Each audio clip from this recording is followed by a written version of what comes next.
a trabajar es justamente meternos de lleno en la temática de este curso, que como vimos es una temática sumamente amplia porque va desde el siglo V antes de Cristo, ¿verdad?, hasta el siglo XIX inclusive. Lo vamos a ver entonces, no vamos a ver obviamente todo, ¿verdad?, sino que vamos a hacer una selección de algunos hechos que están orientadas en función de lo que nosotros consideramos que es aquellos conceptos fundamentales para ustedes en su formación como arquitectos. Ahora, esto se llama Historia de la Arquitectura Occidental. La primera pregunta que debemos hacernos, y que un poco se apoya en las lecturas que yo les dejé para esta clase, es justamente analizar por qué estudiamos historia de la arquitectura desde la perspectiva contemporánea. Cuando entonces ahí nos tenemos que empezar a pensar, en primer lugar, qué es la historia. Y la historia es un hecho cultural que ha ido cambiando su propia manera de ser entendida a lo largo de los años. La historia a la que hacemos habitualmente referencia, la mirada científica del pasado, en realidad comienza a fines o mediados del siglo XVIII y se desarrolla durante el siglo XIX, propio, ¿verdad?, del espíritu ilustrado, que trataba a través de la razón de analizar el mundo y por lo tanto también toda la historia de los diferentes momentos de la cultura del mundo occidental. ¿Siempre fue esa la historia? No. En otros momentos, ¿verdad?, se hacía referencia a lo que se llamaban visiones míticas de la historia. Es decir, antes del pensamiento ilustrado, aquellas construcciones que hablaban de historias míticas vinculadas con el tema, por ejemplo, de las religiones. ¿Sí? Lo que era la mitología griega, lo que era todo lo que estaba vinculado con la historia de la divinidad en todo el mundo cristiano, ¿verdad?, donde se seleccionaban determinados hechos y estaban todos estos hechos relatados de una manera fundamentada en construcciones míticas. ¿Qué hace la historia o la visión científica de la historia tan importante a partir del siglo XVIII y XIX? Bueno, tratar de quitar esta mirada mítica y entrar a valorar la historia desde una mirada lo más objetiva posible.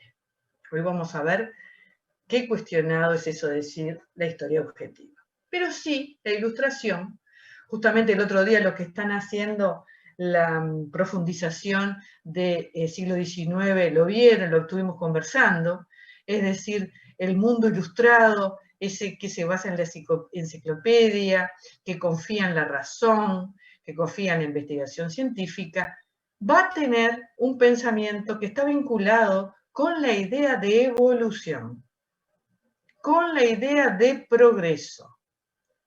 Y por lo tanto, no sé si alguno de ustedes que está hoy presente, debe haber más de uno, estuvieron el otro día en el curso del siglo XIX, bueno, vimos que esta mentalidad, esta idea evolutiva, a la cual hicimos referencia una frase llamada, que dice, somos como enanos en hombros de gigantes, es decir, nosotros en el presente tenemos una mejor posición para ver los hechos del pasado, porque de él podemos aprender y por lo tanto no cometer esos mismos errores. Es decir, una idea de la historia como acumulación de los conocimientos que nos llevan siempre a un estado mejor de las cosas, propio del pensamiento ilustrado y de la modernidad de ese siglo XIX y que también queda casi hasta la mitad del siglo XX.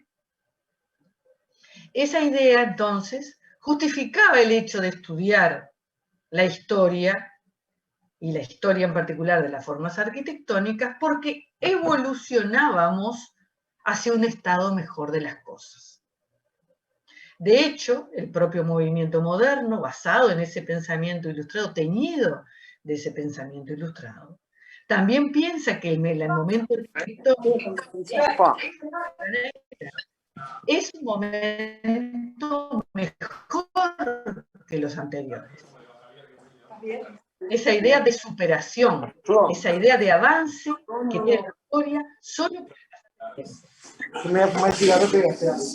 Espere, profe, que si no, no escuchamos nada. Disculpe que hay alguien que tiene el micrófono abierto y creo que está haciendo interferencia. Ya lo muteó. Bien. ¿Hasta acá se entendió lo que estoy planteando? Teníamos Sí, entonces un concepto evolutivo de la historia, y la propia arquitectura moderna mostraba eso. Llegamos a un momento mejor de las cosas, acorde al espíritu de los tiempos que va avanzando hacia la construcción de un futuro mejor.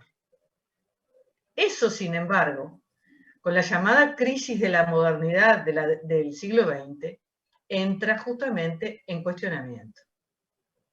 Ya no tenemos más la idea de una evolución, sino que lo que estamos hablando es adaptar ver cada momento histórico en función de sus propias realidades.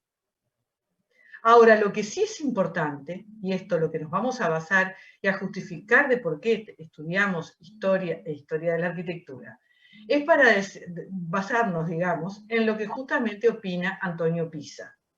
Gabriela, ¿Sí? disculpa un segundo, porque están diciendo en el chat que están viendo la misma diapositiva.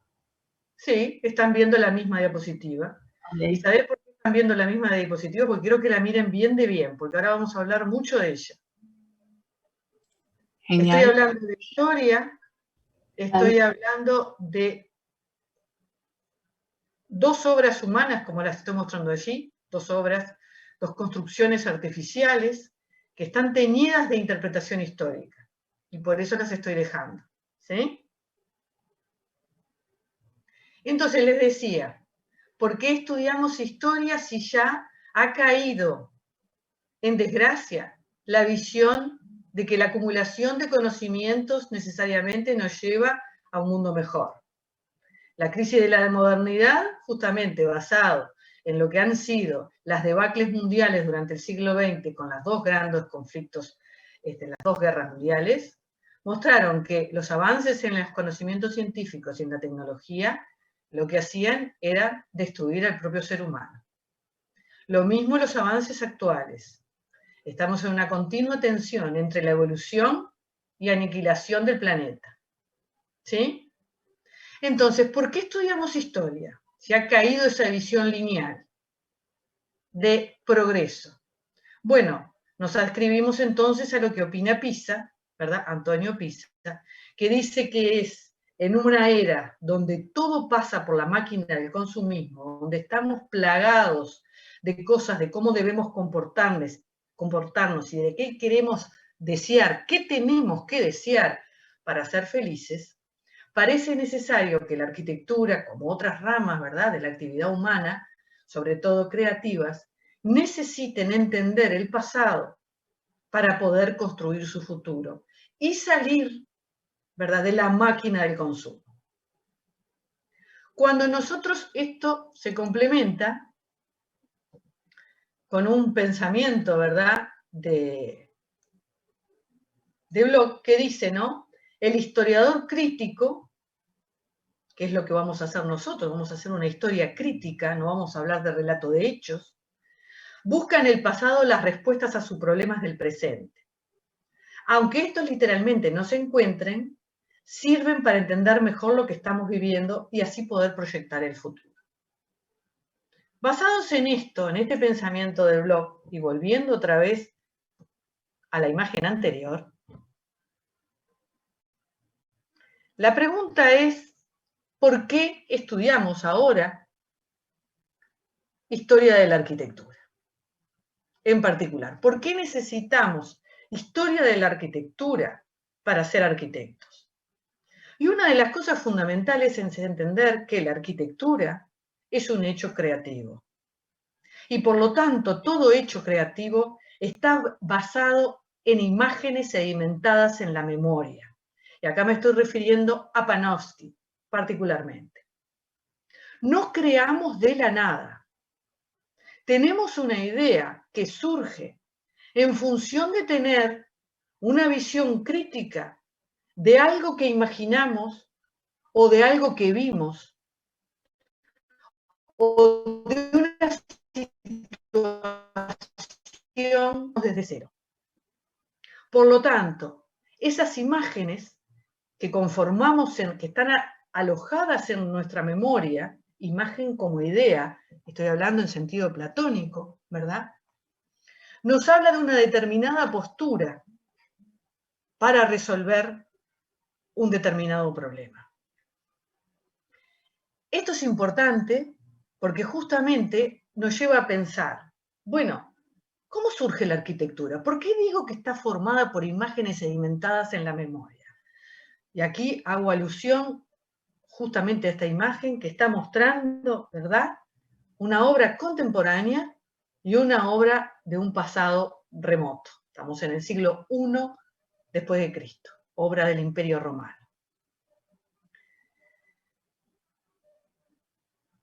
¿Cómo surge la arquitectura? Esa es la primera pregunta. Tenemos una idea y por eso proyectamos. Ahora, ¿de dónde nace esa idea? ¿Cuál es la necesidad de que surja una idea para hacer arquitectura? Y la primera pregunta, algo que ha aparecido a lo largo de la historia de la disciplina, cada vez que se ponen a pensar, bueno, ¿qué es hacer arquitectura? Y ahí es donde aparece que la arquitectura es la construcción de algo que surge por una necesidad pragmática. ¿Y cuál es esa necesidad pragmática? Bueno, se ha llamado de distintas maneras, pero si vamos, digamos, al origen, el refugio, el cobijo, la idea de crear un lugar diferente al espacio general que lo podamos asumir como propio, que lo podamos asumir como nuestro, que se separe y se limite respecto del espacio de lo de afuera y quede construido un adentro. Y eso es hacer arquitectura, construirme un ambiente que la naturaleza por sí sola no me puede brindar. ¿Qué quiere decir?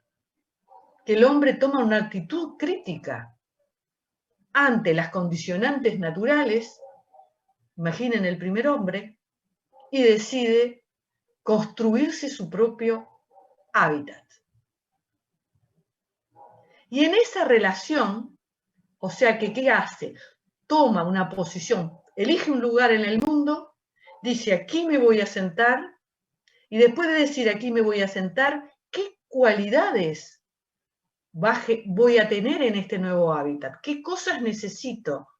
¿Qué cosas, digamos, puedo tomar de lo que me enseña la naturaleza y cuáles otras cosas tengo que mejorar, que optimizar, que la naturaleza no me brinda? Y así es como en diferentes momentos de la historia, cada vez sobre todo que hay un momento en que hay un replanteo de la disciplina, desde Vitruvio hasta Le Corbusier, pasando por el siglo XVI, Palladio, todos estos hombres se van a preguntar cómo debe haber sido la primera construcción humana, cómo debe haber sido la arquitectura esencial, cuál es la arquitectura esencial. Y ahí es donde, en la teoría de la arquitectura, va a aparecer la famosa cabaña primitiva, que es esa imagen a la que el hombre va a recurrir para replantearse las bases disciplinares en los distintos momentos históricos, donde se enfrente a una crítica a un pasado inmediato. Y qué interesante parece esto, porque entonces, ¿qué quiere decir? El hombre en esa cabaña primitiva, lo primero que hace es mirar la naturaleza, y como dice el relato de Vitruvio, pero también el de Palladio, va a decir, primero el hombre se alojó en el bosque y vio que estaba muy lindo en verano, pero cuando llovía no le servía. Después se metió en la cueva y vio que era muy ventajosa desde el punto de vista que ahí no sufría del viento ni de la lluvia, pero había mucha humedad y era muy oscura, así hablan estos relatos, y que entonces lo que hace es optimiza las condiciones de las dos y construye su cabaña primitiva.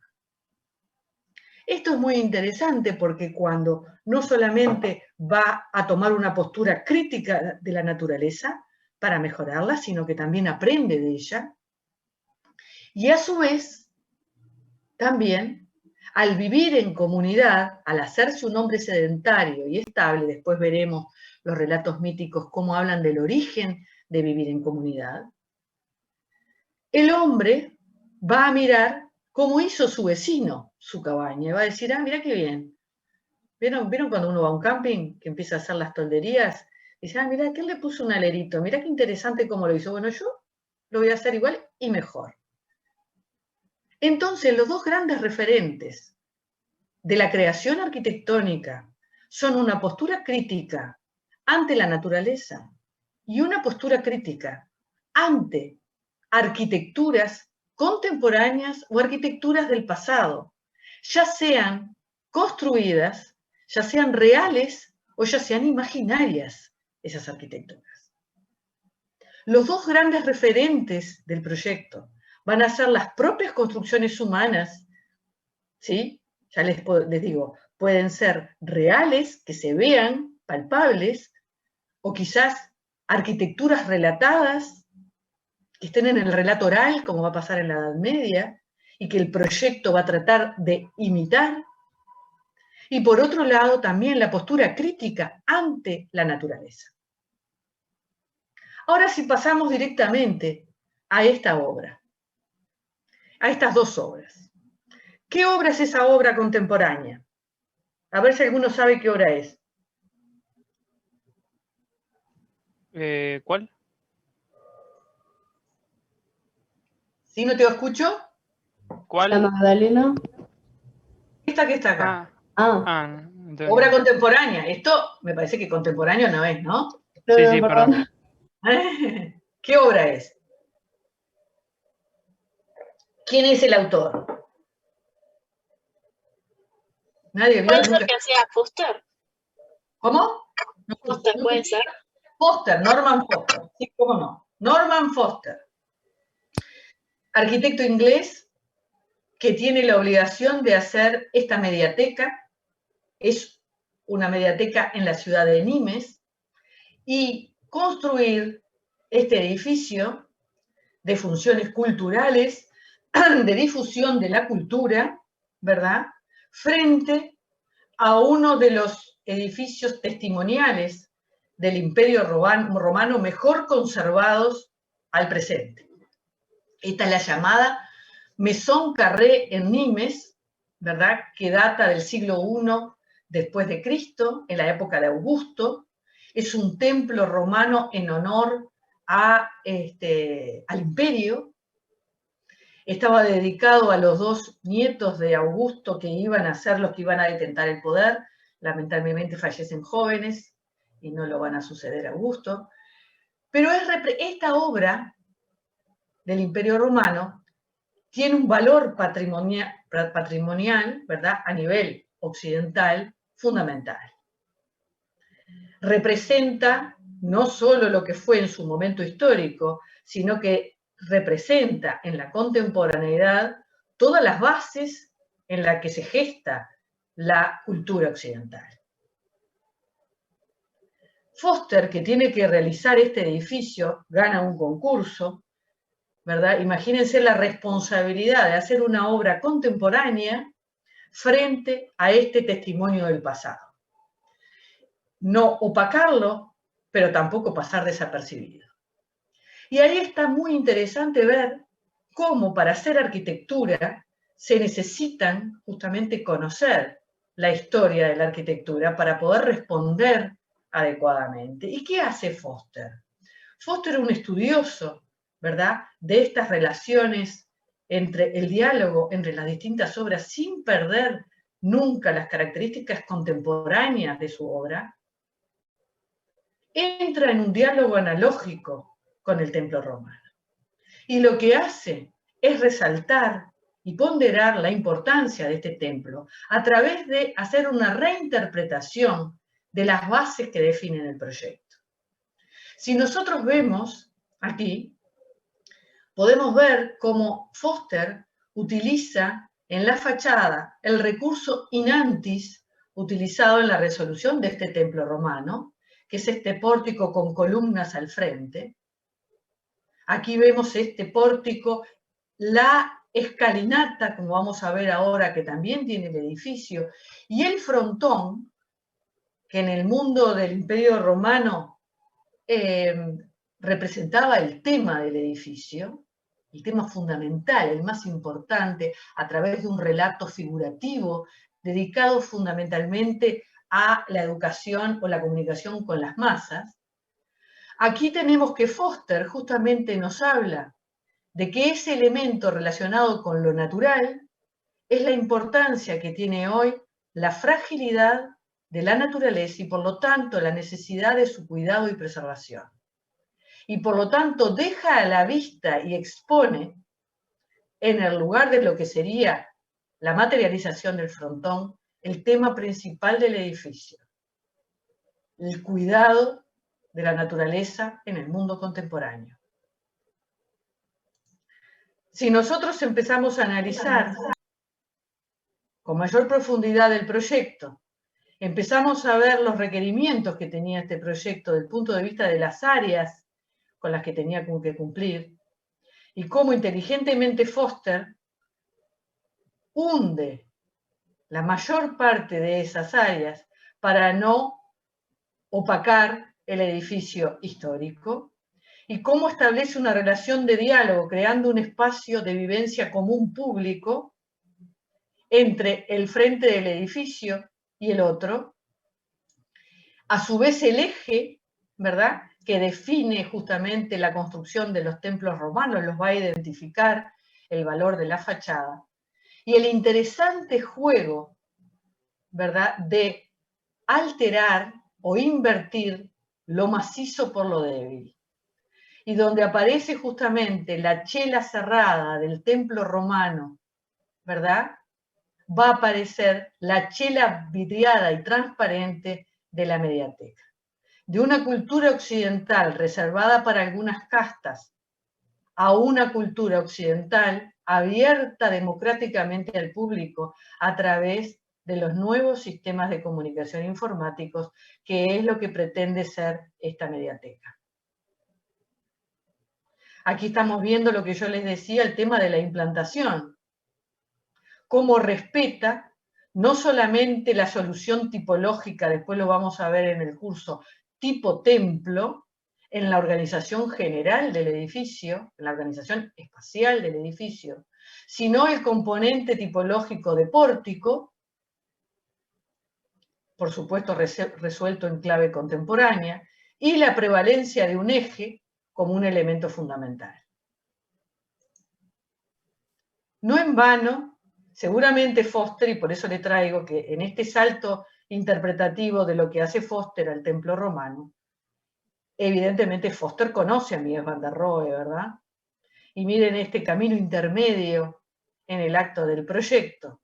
Seguramente Foster se debe haber basado también en esta gran obra de arquitectura, ¿verdad?, como es la Galería Nacional de Berlín, de Mies, que justamente buscaba también la misma idea, construir un templo a través de un proceso de resemantización de las formas, construir un templo a la cultura y al arte moderno, abierto ahora también a todo el público, y justamente trabajando con la idea de aquella superestructura, pórtico que se apoya en columnas y que la chela se transforma en algo transparente y, digamos, de expansión democrática.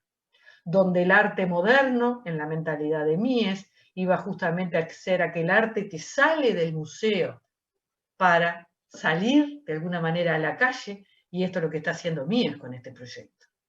Además de poner su edificio arriba de todo un podio al cual se le llega a través de un recorrido, a la manera de los recorridos procesionales, tanto en el mundo griego como lo será después, de diferente manera, en el mundo romano.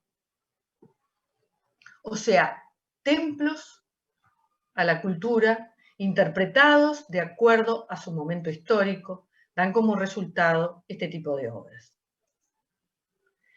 Y yo les decía, ¿no?, tomando un poco a Monestiroli, toda obra arquitectónica es siempre una reflexión crítica, entonces, sobre la historia de las formas arquitectónicas, agregaría contemporáneas y del pasado, imaginadas, reales o no, y sobre las formas de entender la naturaleza.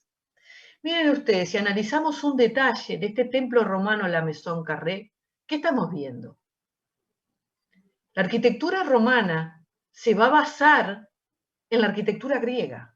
Ahí estamos otra vez. La arquitectura romana no nace de la nada. Hay una reinterpretación, una admiración de la arquitectura griega, pero una reinterpretación en clave romana según sus propios intereses, como lo vamos a ver a lo largo del curso en su momento, para concretar la obra arquitectónica y por lo tanto hace una reflexión crítica. ¿Cómo vemos la naturaleza acá?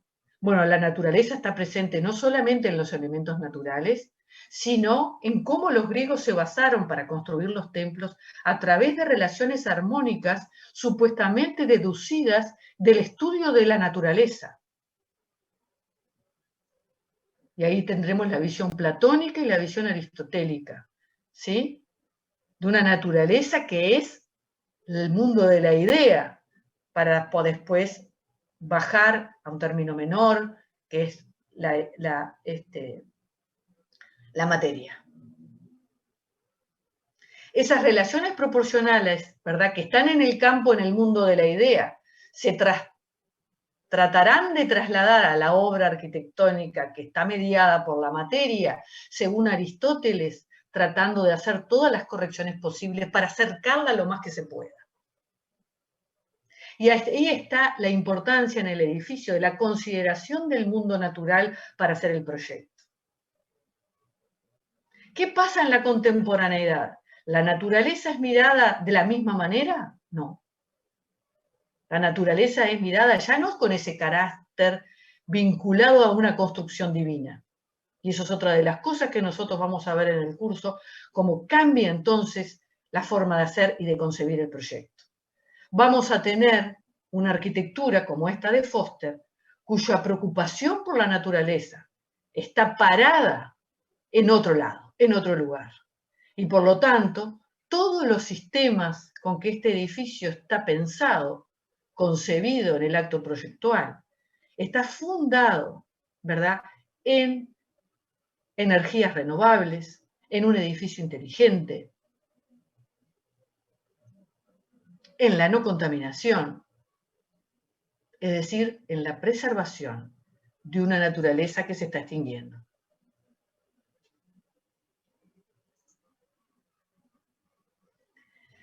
Esto es uno de los fundamentos. Con esto es lo que yo les quería mostrar.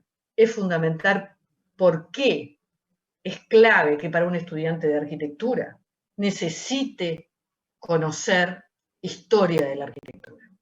Si quiere hacer otra cosa, si quiere construir, no es peor, es diferente. Pero no venga a la Facultad de Arquitectura a complicarse la vida. ¿Sí? La Facultad de Arquitectura forma arquitectos para plantearse estos dos grandes problemas. ¿Sí? Y son varios los que generan. Vinculado a esto, es decir, asumir que es un acto creativo que está en continuo replanteo. Y en este sentido, cuando nosotros a su vez ahora vamos a hablar de historia de la arquitectura, ¿verdad?, vamos a ver a lo largo del curso cómo todos los arquitectos que vamos a manejar, siempre sus proyectos son una reflexión crítica sobre obras del pasado o obras contemporáneas, o aún sobre obras que nunca existieron, obras relatadas. Otro de los temas, después de, espero haberlos convencido de por qué tienen que estudiar arquitectura, historia de la arquitectura, y por algo le traje a dos personajes, ¿no? Norman Foster y Mies van der Rohe, ¿sí? No son cualquier arquitecto, y cómo están plagados e inmersos de historia de la arquitectura para poder hacer lo que han hecho. Ahora vamos a pasar a entender a qué le llamamos historia de la arquitectura, y en particular historia. ¿Cuál es la diferencia? Yo dejé unas lecturas allí. ¿Cuál es la diferencia entre historia e historiografía? ¿Alguno leyó algo?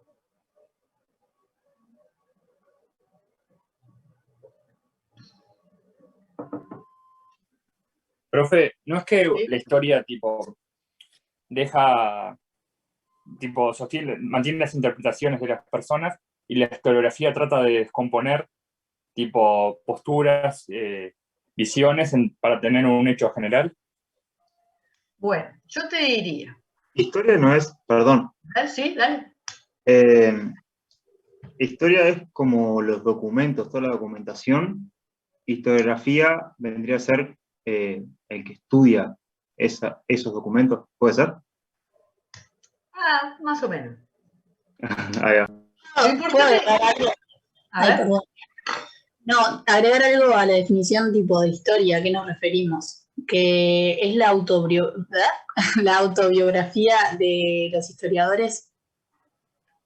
bueno, vamos a sumar un poquito todas esas cosas que ustedes han dicho.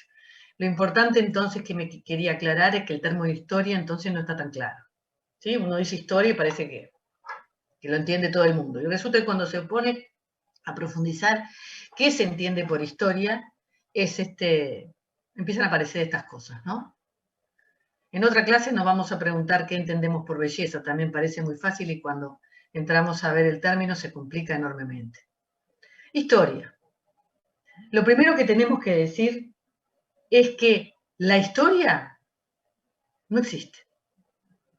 La historia absoluta, verdadera, única, no existe. Siempre lo que hacemos es tener una mirada sobre determinados hechos que ocurrieron. Los hechos ocurrieron. El tema es cómo interpretamos esos hechos que ocurrieron. Y esta es la diferencia entre historia e historiografía. En realidad la historia es una idea, pero que no se concreta nunca, porque siempre lo que vemos son versiones historiográficas de una serie de hechos. ¿Teñidos de qué? Teñidos del ambiente de la época, lo que dirían los modernos del espíritu de época, o lo que diría Foucault de la ideología de época, y no términos políticos, partidarios, sino en términos justamente de que cada momento histórico hace un recorte epistemológico de la realidad según lo que su época le permite ver. Eso nos engloba a todos. Y después tenemos las lecturas particulares, las interpretaciones particulares, según el autor, según su propia formación, según sus intereses conscientes o a veces inconscientes, según su pasado, según sus experiencias. Todo lo que leemos de historia es siempre una versión digamos, una visión subjetiva de hechos. Es una versión historiográfica. Por más que el autor quiera ser lo más subjetivo posible, tiene que entonces tener siempre conciencia de las limitaciones a las que está expuesto. Hay algunos autores de textos que ustedes han manejado, por ejemplo, en el primer curso de historia, como por ejemplo Aldo Rossi, o como por ejemplo Frampton, que ellos mismos dicen, nosotros tenemos una formación tal y por lo tanto estamos influidos por esta visión. Rossi va a hablar de una arquitectura de tendencia, por ejemplo, imbuida de un pensamiento marxista. Frampton lo va a exponer de otra manera, pero va a decir cuál es su formación. Y por ejemplo, vamos a ver cómo las propias construcciones historiográficas de determinados autores varían según la época en la que son escritas. Y por eso los libros de Benévolo tienen tantas reediciones, porque agrega capítulos o cambia miradas. Por eso la historia no es algo congelado, sino que está en continua construcción, porque tiene su propia historicidad. Pero además, si nos vamos a lo que yo les decía, el recorte epistemológico de época, hoy a nosotros nos interesa ver determinadas cosas porque estamos preocupados por determinadas cosas por nuestro contexto histórico-cultural, por nuestra visión de las cosas. Y por eso soslayamos algunas otras en forma consciente y muchas en forma inconsciente. Y eso lo bien mismo lo vamos a ver cuando analicemos diferentes momentos históricos. Por ejemplo, el otro día en la clase del siglo XIX hablábamos de la construcción histórica que se hizo sobre el siglo XIX a lo largo de la construcción de la historiografía de la arquitectura moderna, es decir, todos los libros que se escribieron por los grandes difusores de la arquitectura moderna durante el siglo XX, en la gran mayoría desechaban la producción arquitectónica de ese periodo decimonónico. Considerado, por ejemplo, en los primeros libros de historia de la arquitectura moderna, de Benévolo o tantos otros, se le llamaba habitualmente la mascarada de los estilos, de manera despectiva. Y solo de ese siglo XIX validaban ¿qué? El uso del hierro, el uso del vidrio, la nueva tecnología, en definitiva, básicamente, la arquitectura producida por los ingenieros de la época. Justamente el curso del siglo XIX rompe por completo esa visión porque hoy hay una mirada distinta de ese siglo. Por lo tanto, hay una nueva construcción, un nuevo análisis crítico de esa producción arquitectónica y se valida las grandes obras que se hicieron, las grandes reflexiones sobre arquitectura en el siglo XIX. Algo que fue hasta el siglo pasado desechado prácticamente hasta la década del 60. Yo diría hasta un poco más. O, por ejemplo, toda la construcción de la literatura de la disciplina que se armó cuando vino el advenimiento del posmodernismo, del llamado posmodernismo en arquitectura, en la década de los 80, liderado fundamentalmente por James en Estados Unidos y, digamos que por Aldo Rossi, Grassi y demás en Europa, haciendo una cosa muy general. Con dos visiones distintas, ambos hablaban del fracaso de la comunicación de las formas abstractas del movimiento moderno. Y por lo tanto desechaban, algunos, no todos, matices, más en Estados Unidos, esa producción del silencio. Sin embargo, hoy hay una revisión total de eso. Entonces, ¿qué estamos diciendo? La construcción de la historia es algo dinámico, continuamente cambiable y continuamente se está haciendo. Ustedes también van a construir historia, de acuerdo a los planteos, qué problemas, a las nuevas visiones que hay y a los autores. Por eso es muy importante, nosotros que vamos a manejar un número grande de autores distintos, que lo miren con un espíritu crítico, que vean quién es el autor, en qué momento lo escribió, cuál es su carga cultural, ¿es europeo o es norteamericano? ¿Es latinoamericano? Es decir, ahí tenemos que empezar a indagar y no ser inocentes y no repetir creyéndonos todo lo que dicen, sino justamente tomar todo ese conocimiento y mirarlo desde una manera crítica. Otra de las cosas importantes es con lo que se enfoca la historia, la construcción de la historiografía hoy, ¿verdad? Sabiendo que no hay historias verdaderas ni únicas, es el desmontaje de la historia, bien de la mentalidad moderna, de la mentalidad, digamos, de la ilustración. Esta historia científica, alejada de los mitos, aunque vamos a ver después que no es tan así, se construye en esa línea evolutiva y además se construye una historia coherente. Eso hacía que los libros de historia de la arquitectura moderna trataran siempre sus autores de mostrar no solamente el concepto de evolución hacia un estado mejor, sino además de que no hay fracturas.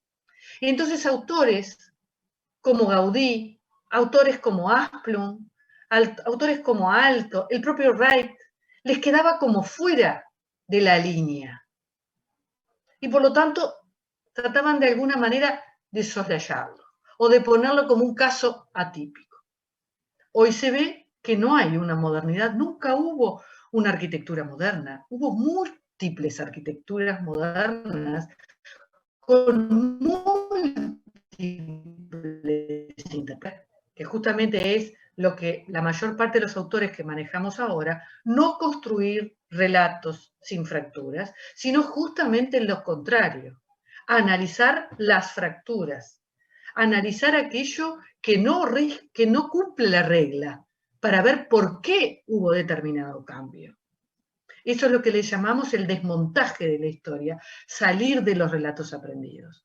Muy propio del siglo XIX fue, al mirar todos los pasados de una manera científica, el construir por primera vez en la literatura de la disciplina la palabra estilo, que es tan útil para estudiar. El estilo románico, el estilo gótico, el Renacimiento, después aparecerá el llamado manierismo, ¿sí? Tan útil. Pero eso no quiere decir que las reglas generales del estilo, que nos sirven para estudiar críticamente una obra, sean limitantes del estudio de la obra arquitectónica. Al contrario, justamente decir, esta sigue estos lineamientos, pero rompe acá. ¿Qué es lo que pasó? ¿Por qué rompió? ¿Qué es lo que está buscando el artista? ¿Qué es lo que está buscando el arquitecto? Cuando hablo de arquitectura y hablo de arte, estoy hablando en los mismos términos, porque no será hasta el siglo XIX que arte y arquitectura se separan. Fundamentalmente enunciado entre tantos por Kant. ¿Sí? Pero por eso cuando habla de arte y arquitectura, la mayor rango epocal que vamos a manejar, arte y arquitectura son lo mismo. Otra de las cosas importantísimas que vamos a manejar en este curso es la multiplicidad metodológica.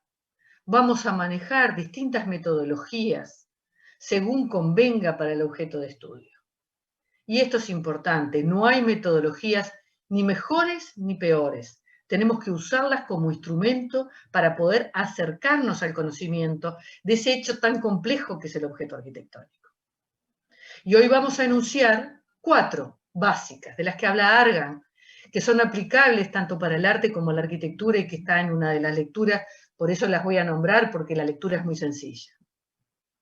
Y otra de las cosas que va a enmarcar todo el discurso que vamos a armar, que vamos a ir armando juntos de este gran arco epocal que nos toca analizar, es entender la historia como un hecho de larga duración. Y en esto nos adscribimos al pensamiento de Fernand Braudel, ¿sí? De la escuela francesa de allá, de las primeras décadas del siglo XX. Y que es tan útil para entender fenómenos culturales complejos como es este que tenemos que analizar. ¿A qué me refiero o a qué se refería Braudel cuando hablaba la historia como hecho de larga duración? Bueno, Braudel va a decir que hay 3 tipos de armados de historia. Una es la historia o del relato de los hechos. Una es la historia del día a día, es decir, la historia del noticiero. ¿Sí? Te dice lo que pasó en un día. Otra es la historia de un determinado acontecimiento importante, causas y consecuencias. Por ejemplo, como estudiaban en secundaria, revolución industrial, ¡pum! ¿Sí? Y todos aquellos marcos, tanto antes como posteriores, que ayudaran a explicar ese gran acontecimiento. Y lo otro es la historia como un hecho de larga duración. Es decir, estudiar el hecho histórico no en su contexto inmediato, en su entorno inmediato, sino en todo el largo de la cultura que lo gesta. Y entonces aquí esto es lo que se llama el estudio, y según Braudel, muy importante y muy útil para fenómenos complejos, es armar un estudio de estos hechos o de la historia a través de cortes diacrónicos, es decir, un corte de qué, por ejemplo, cómo se manifestó el templo cristiano a lo largo de todo su desarrollo en la historia occidental. Y eso nos va a dar determinadas claves. Y por otro lado, cortarlo, cortes sincrónicos. Ese templo cristiano concretado en un determinado momento. Por ejemplo, siglo XII o siglo XIII, momento del gótico. Esta manera de estudiar la historia nos permite comprender mejor el hecho arquitectónico y sobre todo muy aplicable y muy útil en digamos, el manejo de determinadas metodologías de abordaje de ese hecho. Ahora pasemos a esto. Pregunta, ¿qué obra es esta? El Panteón de Agripa, Muy bien, ¿dónde está? Roma. Bien. Italia. Época. 1500 después, antes de Cristo, no. No, Roma. Roma. ¿No es del siglo V? Un poquito antes. Siglo II, III después de Cristo. Estamos en pleno Imperio Romano, ya anunciando de alguna manera su caída. ¿Sí? Bueno.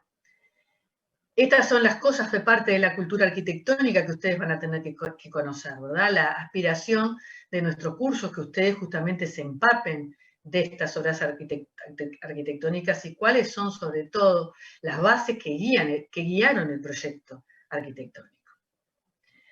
Bueno, voy a referirme muy rápidamente porque las lecturas eran muy claras y además la idea es mostrarles cuál es el marco en el que se fundamenta el curso y que vamos a ir utilizando todas estas metodologías sin necesidad de identificarlas y vamos a usar muchas veces todas a la vez.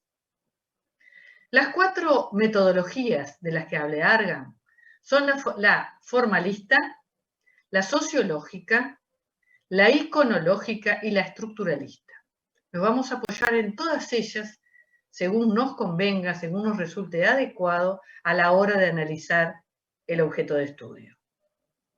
La formalista es la también llamada de la pura visualidad. Fundamentalmente, sus exponentes son Wolfling, Fiedler y Hildebrand.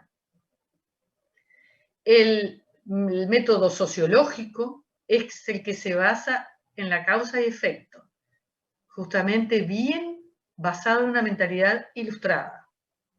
Está guiado por Taine, Marx y Hauser. Ustedes deben haber leído ya algún libro de Hauser, seguramente en secundaria. El método iconológico y el método estructuralista son fundamentales en esta forma de leer la historia a través de una larga duración. En el iconológico va a aparecer el valor del tema como un tema fundamental de la obra, cosa que otras metodologías van a desechar o a dejar en segundo lugar. Encabezadores de esta metodología son autores que vamos a manejar nosotros en los libros: Panofsky, Argan, Whitcover. Y el método estructuralista es el que se va a basar fundamentalmente en el desarrollo de la semiótica de Umberto Eco a partir de los años 60, que va a entender las manifestaciones culturales, entre ellos la arquitectura, como un sistema de signos. Es decir, que tienen la capacidad de transmitir una determinada idea, un determinado mensaje. Pasemos a hablar esto en particular. La formalista. ¿A qué se refiere la formalista? Es la llamada de la pura visualidad. Esta metodología se basa en el hecho de fundamentar de que los instrumentos utilizados por el artista o arquitecto a la hora de realizar el proyecto, a la hora de realizar la obra, tienen un contenido significativo propio que nos dicen mucho de la obra. Miremos, por ejemplo, y siempre me voy a ayudar con imágenes pictóricas, que es más fácil que analizar arquitectura, para después pasar a arquitectura. Veamos estas 2 imágenes, este dibujo y este fresco. ¿Sí? ¿Qué sistemas de representación está usando el autor? ¿Son los mismos? No. No. Muy bien. ¿Qué sistema de representación es? La perspectiva. Perspectiva, perfecto. ¿Y qué tipo de perspectiva? Central.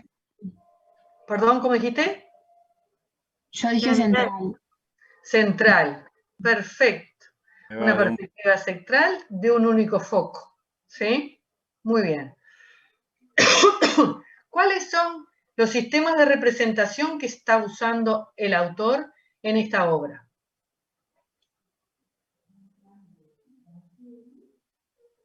¿No es como que está pensando, tipo, cuál es más importante para pintarlo o algo así?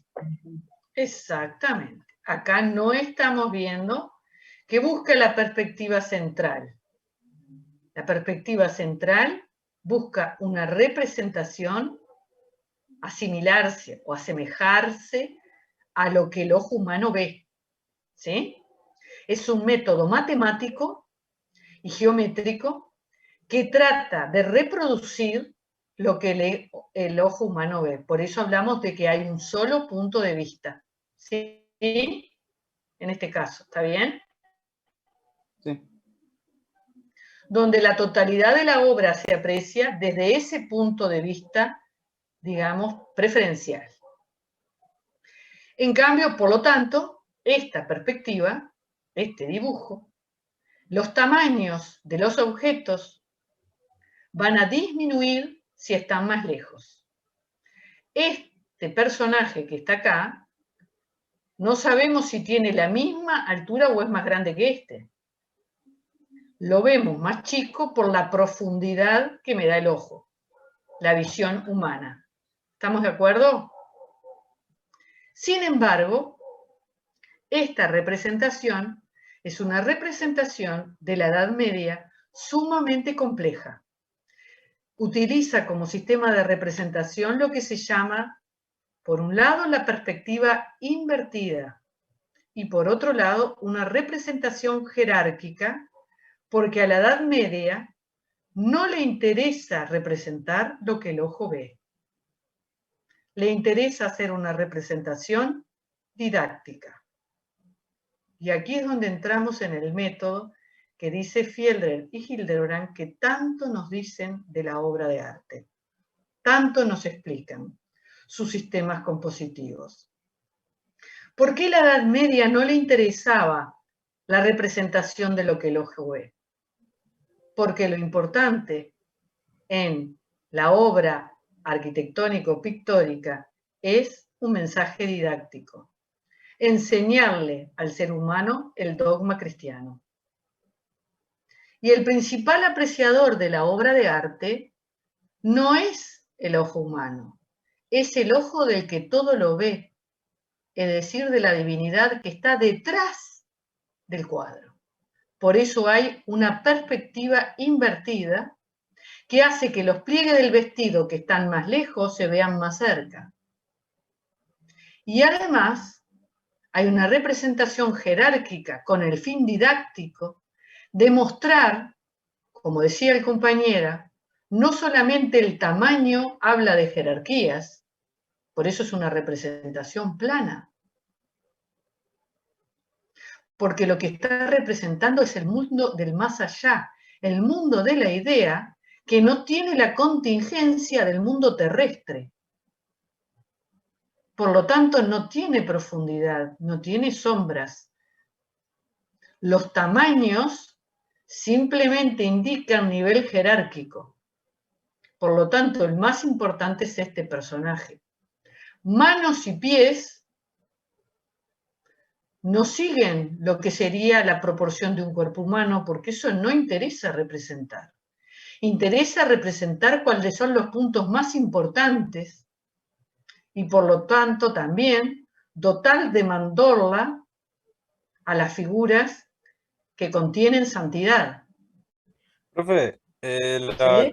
las figuras que están arriba, o sea, que parecen ser ángeles, supongo, tienen menos tamaño que los de abajo, pero igual parecen tener más jerarquía que los de abajo, ¿no? No, tienen más jerarquía porque si tú ves están volando. Quiere Claro, por decir eso. que pertenecen al mundo del cielo. Y por eso voluntariamente siempre se hace esta representación. El mundo de lo celestial, el mundo de lo trascendente, el mundo de lo inmaterial. Estos son mucho más humanos a pesar de que están santificados. Estos son los 4 apóstoles, representación, ¿verdad?, de lo que siempre van a aparecer del juicio final. Y, por supuesto, el gran dios Pantocrátor, como se va a llamar, en su gran mandorla, en su gran caja, para que va a tener todos sus significados, eso después lo va a hablar Martín en una clase sobre el significado de todas estas figuras. Tan entendible para el hombre de la Edad Media, tan difícil hoy para entenderlo nosotros. Pero acá hay toda una representación compleja que nos habla además de una manera de entender el espacio y donde el espacio se vinculaba con la divinidad. Si nosotros pasamos al mundo de la representación, esta es una obra que aparece en uno de los tratados del siglo XV, de Cesariano. Acá lo que me interesa mostrarles es justamente que el sistema de representación de ese espacio arquitectónico muestra el atrevimiento del mundo del siglo XV, donde el hombre domina el espacio. Lo domina geométrica y matemáticamente, y por lo tanto le saca el halo de misterio que pertenecía a la divinidad y no al autor de la obra. Con este gesto de la perspectiva matemática y geométrica como método, el hombre se planta en el siglo XV y dice: yo soy la criatura semejante a la divinidad, por lo tanto, lo toma del Génesis, por lo tanto voy a construir como la divinidad, casi de manera igual, y por lo tanto su ambición en el plano de la obra arquitectónica va a ser construir la belleza con la que Dios construyó el mundo en la tierra. Y sus obras arquitectónicas van a buscar traducir el secreto con el que Dios construyó el mundo, ahora sí en forma real, total y palpable, ¿verdad? Y no ya en sentido exclusivamente simbólico. Y eso va a hacer que esa pedantería del hombre del siglo XV lo lleve a que el Renacimiento dura muy poco, menos de un siglo. Enseguida se va a dar cuenta, el propio artista investigando, las limitaciones de ser humano.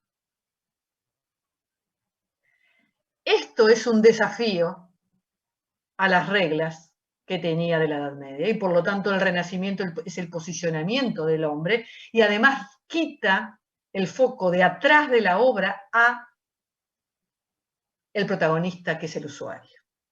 Será ahora el usuario, el hombre, el principal apreciador de la obra de arte.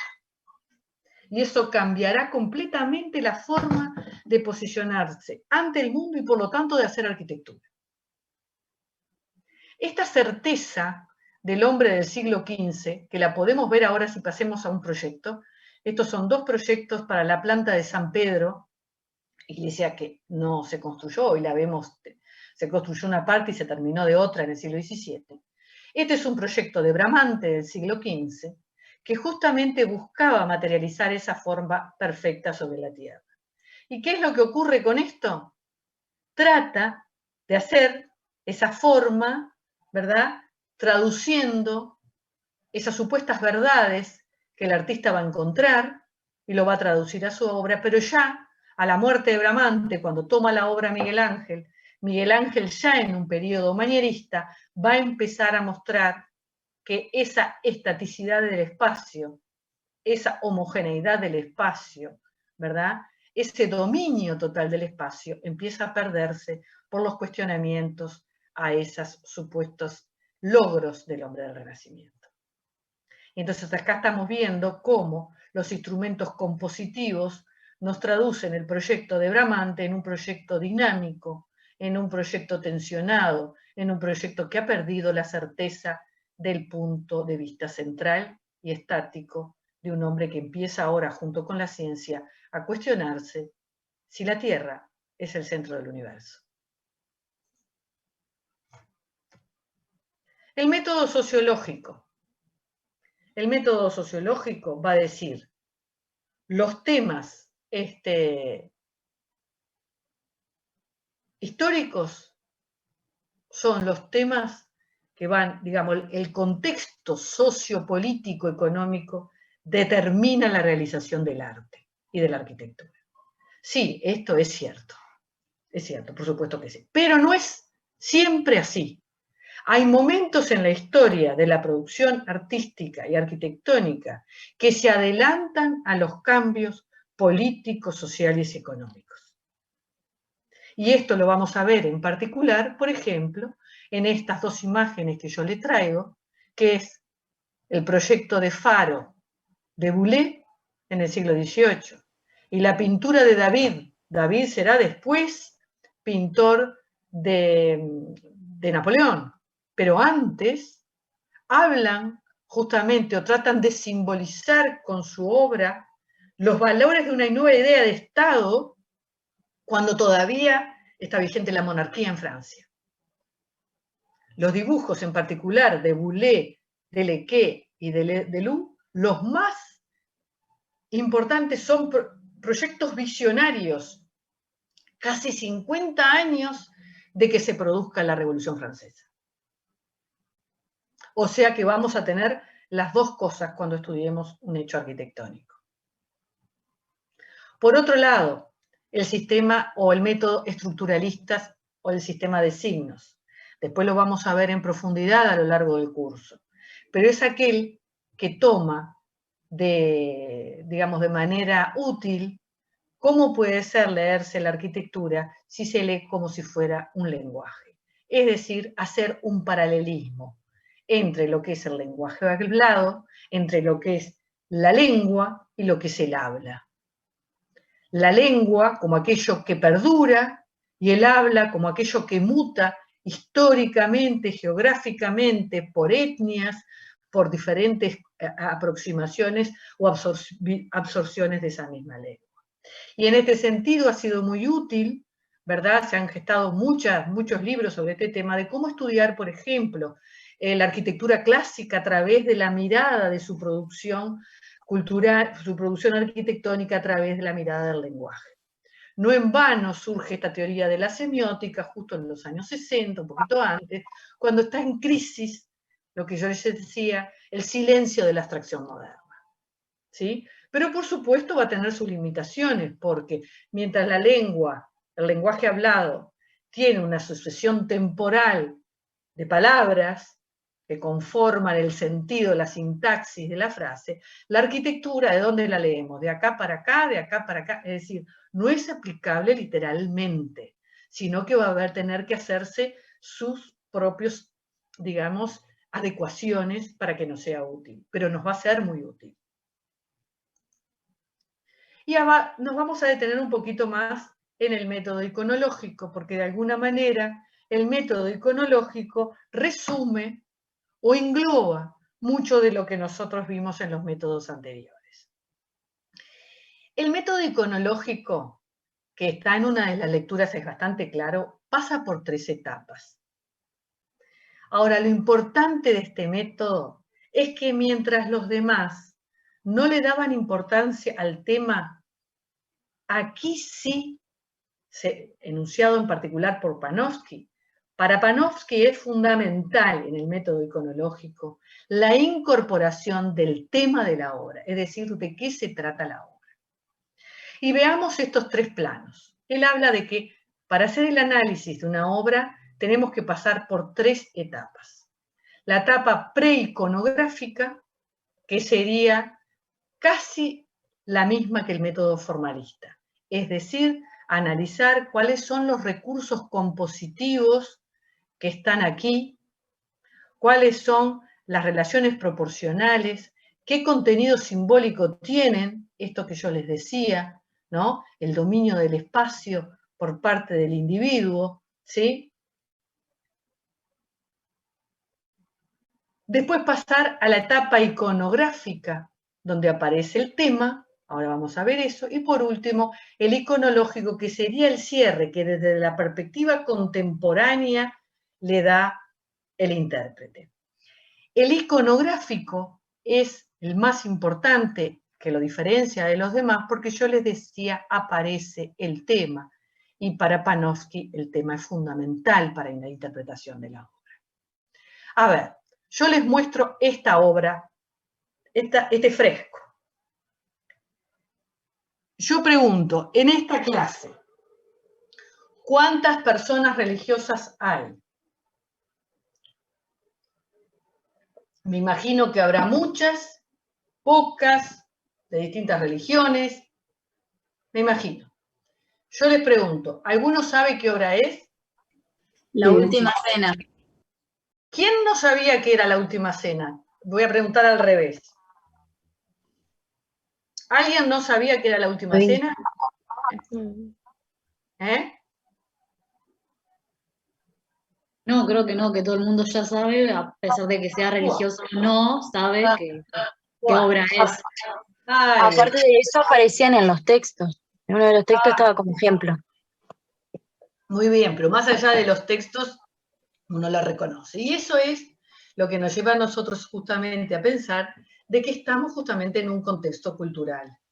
Y en un contexto cultural como el nuestro, nadie me dice, a nadie se le ocurrió decirme, mirá, son 12 amigos que se juntaron a comer un asado con uno que cumplía años. Por supuesto, antes del COVID, ¿no? A nadie se le ocurrió. ¿Sí? ¿Por qué? Porque hay un tema que es fundamental y que está en esa memoria colectiva que forma un acervo cultural a este momento histórico. ¿Está bien? Entonces Panofsky dice que es tan importante el tema porque es la primera representación, después de siglos de representarse la Última Cena durante toda la Edad Media, fíjense que son como 12 siglos, que este tema aparece de manera recurrente, es la primera vez que un artista, en este caso Leonardo da Vinci, lleva este acto tan solemne a un acto de lo cotidiano. Y ahí habla de que el acto más misterioso de la religión cristiana, como es la transformación del cuerpo y sangre de Cristo en el vino y el pan, que siempre ha estado representado, siempre había estado representado en un ambiente de lo divino, pasa a un ambiente de una habitación del todos los días. Y eso habla de la importancia del mundo del más acá, del mundo de lo terreno, en el hombre del Renacimiento. Y su posición central como creador. Fíjense en ustedes, lo mete, ya no hay más, representación celestial. Es una habitación común, corpórea. Acá no se ve bien, pero los pies están apoyados. En realidad, esto no es una perspectiva central. Es una perspectiva de espina de pescado, con un horizonte, con un eje perpendicular, pero donde tiene muchos puntos de vista a lo largo de este eje, porque lo que le interesa a Leonardo da Vinci es mostrar claramente lo que hay y lo que no hay arriba de la mesa, y que los pies están apoyados. Si hubiera usado un solo foco central, no hubiera podido mostrar lo que quería mostrar.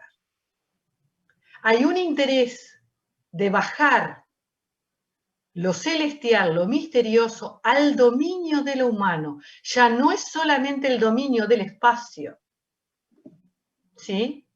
Sino del acto máximo de la religión a dominio del hombre del siglo XV. Y por eso es que aparece, digamos, este tema tan importante de la interpretación iconográfica que llevemos para pasar después al plano iconológico. La revolución que fue esta representación. Fíjense en que Cristo no aparece más con la mandorla, ya no aparece santificado tampoco en los apóstoles, ni hablar todas las demás cosas de las que podemos, ¿no? Profundidad, luz, ¿verdad? En la profundidad, conocimiento del paisaje y todo lo que eso implicaba del punto del dominio del ser humano al afuera, ¿sí? Lo vamos a ver también cuando analicemos cómo el ojo empieza a captar una distancia más allá de la muralla de la ciudad. Y eso le va a permitir concebir un proyecto arquitectónico que paulatinamente va a ir introduciendo el infinito. Real y no místico, exclusivamente. Si llevamos este análisis a una obra de arquitectura, y ahora sí, por eso traje en particular otra vez el proyecto para San Pedro, pero tal cual se terminó en el siglo XVII, primer proyecto de Bramante, reforma después de Miguel Ángel, y después intervienen muchísimos arquitectos, Giacomo della Porta, Bernini, etcétera, etcétera, para la conclusión de lo que va a ser la gran Basílica de San Pedro en el periodo del barroco siglo XVII. Y va a aparecer la plaza construida por Bernini, ¿sí? Aquí todavía estamos viendo lo que es el entramado de la Ciudad del Vaticano en el siglo XVII, y la traje a propósito, para que ustedes vean que esta gran avenida que apreciamos hoy, en la Avenida de la Conciliación, en realidad es una obra realizada por Mussolini en el siglo XX. Ojo con esto, ojo con esto. Bernini hace la plaza, no hace ninguna avenida, ¿sí? Le falta un pedazo al proyecto, que cerraba parcialmente esta figura curva. Esta avenida es hecha por el Duce en el siglo XX. Bueno, deteniéndonos ahora, si nosotros fuéramos a aplicar acá el método iconológico, lo primero que tendríamos que hacer es analizar cuáles son las reglas compositivas, dediquémonos solo a la plaza. Las reglas compositivas que sigue el autor. Y lo primero que nos llama la atención es que es una compleja, ¿sí?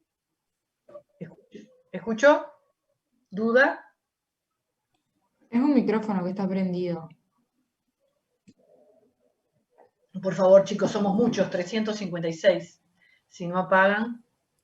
¿Hasta acá me siguen bien? Una pregunta. Con este primer paso sería lo preiconológico. O sea, con el análisis. Exacto, preiconográfico. Estaríamos en la primera etapa. Ahí va, perdón. Ahí está, que es igual que dijimos a lo que es el método formalista. Muy parecido, ¿sí? Básicamente lo mismo. Hacemos los análisis y empezamos a ver que acá tenemos que Bernini se preocupa, por ejemplo, por no hacer dos brazos aquí, dos brazos rectos, ¿sí? Tenía estas construcciones existentes, por lo tanto no podía construir la plaza con este tamaño cerca de la fachada de la iglesia, entonces va a utilizar una serie de recursos compositivos para que la fachada de la iglesia se venga a la plaza. Si analizamos entonces los recursos formales, acá estamos viendo que en realidad tenemos dos sectores de círculo y dos sectores de elipse. Vamos a ver que, sin embargo, aquí en estas dos pantallas que hace para darle unidad a la plaza y ocultar de alguna manera estas construcciones. Una pregunta. ¿Sí? ¿Las dos fuentes son los focos de los brazos de la iglesia? No, de los brazos de la iglesia no. Son focos de los sectores de elipse. Después lo vamos a ver más en profundidad. Lo que te digo es que esto es una estructura geométrica sumamente compleja, que no es una elipse en sí. ¿Está bien? Sino que son dos sectores de círculo, muy complejo a su vez, porque las líneas no son del todo paralelas, y dos sectores de elipse. ¿Ah? Después lo analizamos en otra clase cuando veamos barroco en profundidad. Pero no es una elipse en sí misma. ¿Está bien? Después vemos que la unión de este sector de plaza con la fachada de la iglesia, el arquitecto se preocupa de hacer unos brazos que no son paralelos. ¿Sí? Aquí estamos viendo cuál es el contenido significativo propio. Bueno, recursos que surgen de los avances de la óptica del siglo XVII, que trabajan justamente con la arquitectura como escenografías, para lograr determinados efectos en el espectador. Es cuando se dice habitualmente que el barroco diseña como un teatro, juega con los trucajes del ojo, ¿verdad?, dado los estudios de la óptica en la ciencia. Y lo que va a hacer con este recurso, la perspectiva que genera la visión humana, y por lo tanto, cuando uno se para en el centro de la plaza, no ve los brazos, sino que ve la fachada de la iglesia que se viene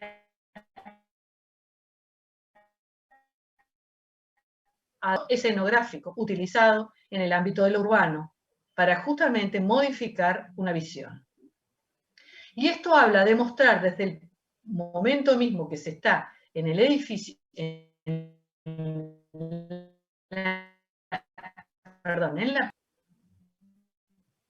propio del barroco. A su vez, cómo se diseña esa famosa columnata. Y miren lo que hace Bernini, y yo hablé hoy de Foster, cómo se basaba en la historia, hablé de Mies van der Rohe y cómo se basaba en la historia griega, y ahora voy a hablar de Bernini y cómo se basa en las formas de la arquitectura romana, del Imperio Romano, para hacer una reutilización de esas formas del pasado, las columnatas que bordeaban y definían los famosos foros del Imperio Romano, las trae al siglo XVII en una reinterpretación contemporánea a su época y hace un juego de resemantización, mientras que en el mundo romano los foros se conformaban por columnatas que estaban coronadas arriba por esculturas de los emperadores, ahora van a ser esculturas de los santos de la iglesia. Santos, ¿verdad? Personas reales santificadas, que van a aparecer y van a significar el poder de la Iglesia Católica, de la contrarreforma, con la Inquisición detrás. Un verdadero ejército que impone su poder, o te convence de la religión católica de la Reforma, o te quema en la hoguera por hereje. No hay demasiadas alternativas, ¿verdad? Esta construcción, que acá estamos viendo Bernini entonces como era un gran estudioso de las formas de arquitectura, vemos que no es solamente una sucesión de columnatas, sino que es la repetición de un pórtico de templo romano, interpretado por supuesto en clave del siglo XVII, reproducido infinitas veces, para a través del recurso de la retórica, mostrar el poder de esta iglesia que está haciendo frente, no se olviden, a la Reforma Protestante, con todos los temas políticos y económicos y de dominio del mundo europeo en ese momento.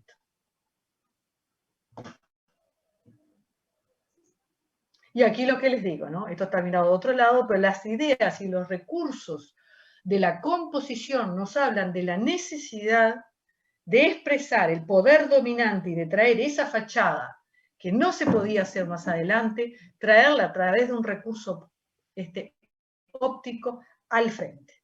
Y cómo esto va a definir el proyecto. Y a su vez, el propio Bernini nos habla de que esa idea de utilizar la forma curva,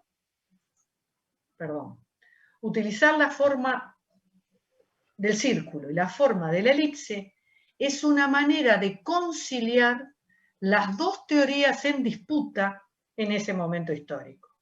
La de la Iglesia, que está en contra de lo que dice la ciencia, ¿sí? La ciencia dice o está tratando de decir, primero a través de Copérnico y después a través de Galileo, ambos perseguidos, de que en realidad la Tierra no es el centro y que las esferas de los planetas que giran supuestamente alrededor de la Tierra son elípticas. ¿Qué hace entonces ante esto el arquitecto? El arquitecto, tomando fiel representante del pensamiento de la Iglesia Católica contrarreformista, porque habla, es justamente su instrumento de difusión de estas ideas, lo que va a plantear es lo que plantea en definitiva la Iglesia. Señores, la ciencia cada vez nos abre más interrogantes solamente nos muestra que el mundo es muy complejo y que el hombre por sí solo no lo puede resolver. Por lo tanto, tenés que ponerte debajo de la fe religiosa, que es la que te va a devolver el orden, que es lo que hace Bernini en su obra. Conciliar ambas posturas y mostrar que la Iglesia, ¿verdad?, puede recibir a todos los que quieran entrar, pero también te puede cerrar y proteger, porque depende de en qué lugar te pares de la plaza, verás la transparencia hacia la ciudad de Roma o verás esto como una muralla. Y esto es lo magistral del proyecto de Bernini, ¿sí? El resumir en su obra todas estas intencionalidades y aspiraciones que buscaba concretar ese mensaje de la Iglesia contrarreformista, pero además, ¿cuáles son los recursos? Y esto es lo que a nosotros nos interesa, como proyectistas. ¿Cuáles son los recursos proyectuales utilizados para lograr esas consignas? Dejando los métodos, hay otra cosa que también quiero traerla a la clase, porque es otra cosa de que nos va a guiar, otro aditamento más de la complejidad que tiene ser arquitecto. Por eso, decidan quedar hoy o abandonen para siempre, porque meterse en arquitectura es meterse en un problema. Una de las cosas importantes a tener en cuenta es que la obra arquitectónica que vamos a estudiar va a tener su valor en un determinado momento histórico, ¿verdad? Es decir, la obra arquitectónica se construye, como decíamos, por un fin pragmático, una determinada necesidad que el hombre tiene que satisfacer. Muy bien. Por lo tanto, cuando estudiemos una iglesia gótica, por ejemplo, estudiaremos su lugar, su momento histórico, quiénes participaron, cómo se hizo, está perfecto. Todo eso es necesario para conocer la obra. Pero pasa otra cosa. Una vez que la obra arquitectónica se realiza, se independiza completamente del arquitecto y de la función original y empieza a adquirir, además de su valor en su momento histórico, empieza a adquirir nuevos valores que le da la sociedad a medida que pasa el tiempo. Es decir, la obra adquiere una independencia de su autor, de sus objetivos iniciales, de su época y de su propia significación original.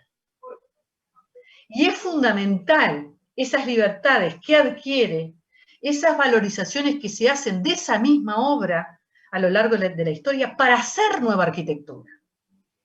Y esto es lo que nos interesa. Por ejemplo, vamos a tomarnos un caso, el Partenón. ¿Qué es el Partenón? ¿Qué fue el Partenón? Bueno, lo podemos definir. Se construyó en el siglo IV después de Cristo. Lo mandó a hacer Pericles, trabajaron Nictino y Calícrates, etcétera, etcétera. El escultor fue Fidias, macanudo. Está hecho en mármol, tenía una determinada función para la diosa Atenea, protectora de Atenas, genial. Pero además de eso, después significó otras cosas, que a su vez esos significados adquiridos generaron nueva arquitectura. Por ejemplo, la interpretación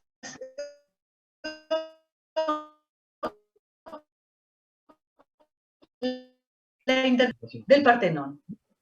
¿Qué le va a preocupar al siglo XIX? Mirar, por favor, el micrófono.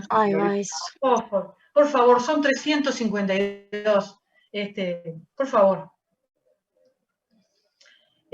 Aparte debe haber alguna serie buena en Netflix, así que vayan a verla. Seguimos lo que nos interesa. Acá, en el siglo XIX, ¿cómo miró el siglo XIX esa obra que yo les relataba, hecha por Fidias, Nictino y Calícrates? ¿Qué le preocupaba mirar? ¿Cuál era su recorte epistemológico para analizar históricamente el Partenón? Y bueno, le preocupaba primero desglosar cómo estaba hecho. ¿Cuáles eran sus piezas? Esa preocupación por la técnica, por la tecnología que empieza a aparecer en el siglo XIX, ver cuál era el sistema constructivo, aprender de ese sistema constructivo. Y en esa construcción, fíjense ustedes, en esa construcción lineal de la historia y de idea evolutiva, lleva a concluir en los escritos del siglo XIX que el original templo en madera hecho en la época arcaica, digamos, evolucionó al templo en piedra. ¡Qué disparate! Porque entonces los griegos eran muy tontos en pensar que la piedra va a trabajar igual que la madera. No. Lo que nosotros vemos es una representación simbólica de los templos, en los templos en piedra, de los antiguos, antiquísimos templos en madera. Y por eso la representación en piedra de las cabeceras de las vigas de madera, los llamados triglifos, o la representación de las correas en piedra. Es una representación de lo que fue una arquitectura del pasado que el templo griego lleva a su templo en piedra. Y esto es lo interesante, ¿no? Como en la propia Grecia, que estamos hablando como del origen de esta arquitectura de la civilización occidental, está a su vez basándose en una imagen de una arquitectura anterior, justamente para rendirle culto y homenaje en su nueva obra, respetarla, valorizarla. Esta idea del siglo XIX de imaginar una democracia griega cargada de pureza, que de pureza no tenía nada, porque los ciudadanos eran unos pocos, ¿sí? Craso error de los griegos, la mujer no formaba parte de los ciudadanos, y por eso se vino a pique.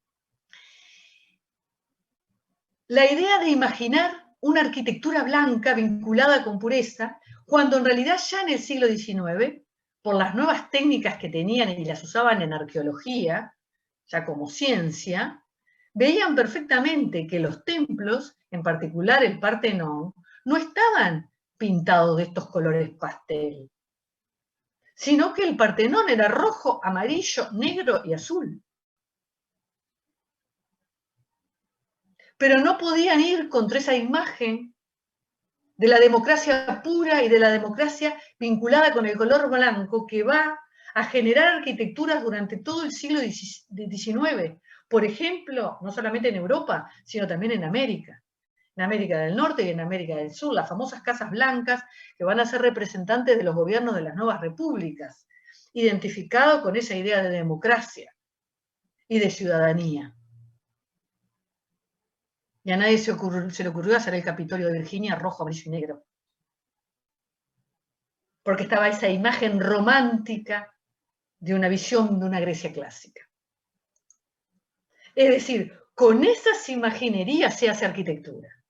O, por ejemplo, cómo la interpretó las versiones más románticas del siglo XVIII, como Piranesi, que valoraba más de las ruinas de Paestum su vejez que es la obra arquitectónica en sí, porque él hablaba de la importancia de las Romas de Paestum, porque habían sido testigos del paso del tiempo y por lo tanto de la civilización occidental. Y acá la vemos en sus representaciones Paestum invadida por la naturaleza.